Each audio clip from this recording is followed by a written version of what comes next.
Alright guys, this video is on the Black & Decker rice cooker. What I'm going to demonstrate basically is how you cook rice in it and demonstrate a little bit how it works. You add rice to your pot basically. Whatever rice you're cooking, it says it's a 2-to-1 ratio. So that means like if you're using white rice, you use 1 cup, you're going to want to put 2 cups of water in it. But I'm using brown rice, and with brown rice you want to add a half a cup to a quarter cup to a half a cup of more of water. And also you want to let your rice sit and soak for about 30 minutes to an hour before cooking it. And also rinse your rice too. Rice has a travel time. Anything could get in there within that travel. Plus, when you rinse it, it rinses off some of the extra starch, and you won't have as much buildup of starch once the rice starts cooking. But back to how the rice cooker works. Once you got your rice pre-measured, your water pre-measured, you just press down on here, the button, and the cooker, excuse me, the cooker knows what it's doing. It will automatically shut off when the rice is at a certain temperature. When the rice is done, it will get at a certain temperature. As long as you put the right amount of rice and water in there, the rice cooker will know what temperature to shut it off at. And pretty much you just use the little spoon that it comes with to stir the rice up and things like that. It's a pretty handy dandy little neat device. I'm glad they made it. I'm also get back with you guys on how I make my red beans and rice. That's a secret recipe. I don't know if I should show you guys that yet, but back to the rice cooker. It's a very, very genius little device.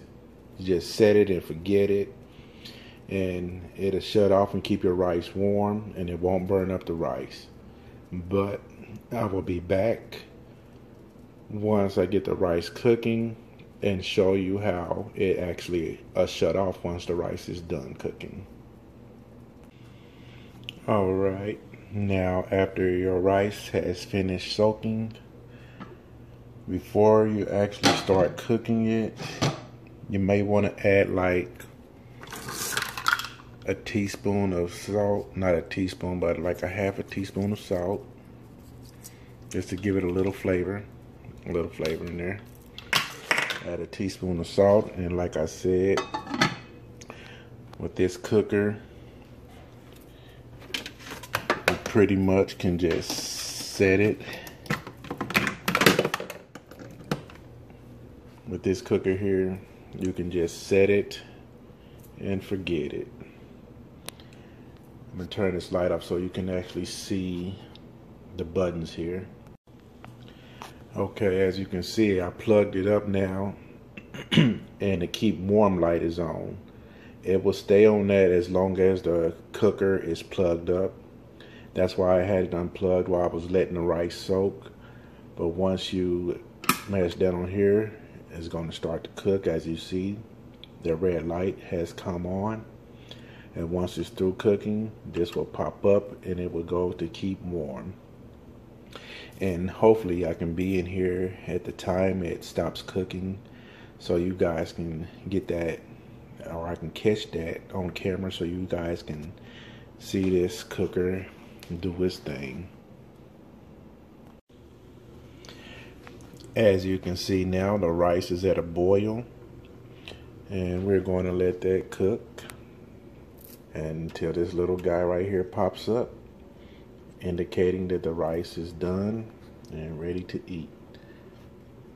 You might want to put a little butter in your rice. It's your preference, but like I said before, I would, if I were you, I would add the salt. Rice smelling good. It should be about through here in a second. I don't know if you can still see that steam or not, but the water is just about gone. And the rice cooker should be stopping here in a minute.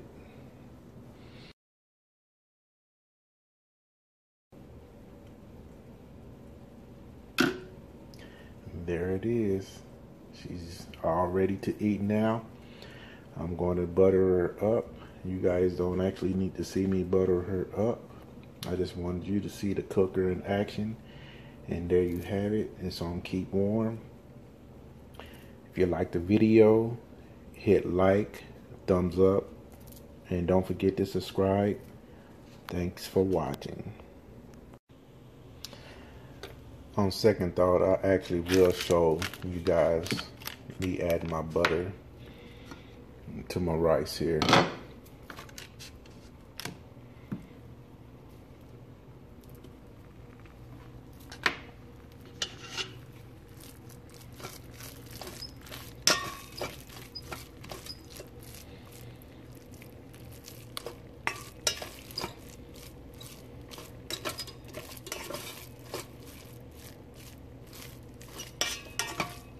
Let that get all melted down there and sneak a taste of it.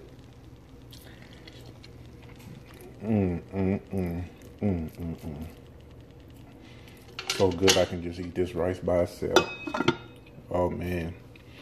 Gotta try the brown rice and butter, YouTube. Again, thanks for watching. Don't forget to like and subscribe.